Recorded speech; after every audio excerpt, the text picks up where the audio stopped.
Vamos pescar, rapaziada. Esse aqui do meu lado é meu primo de primeiro grau. Para.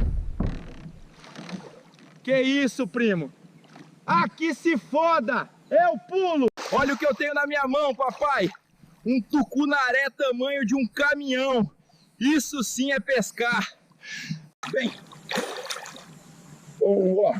não é o tamanho que importa, é a intenção, ok? Sequestraram meu primo! Bando de cuzão! Primo, já tô chegando, não chora, irmão! Sequestrar meu primo é o caralho!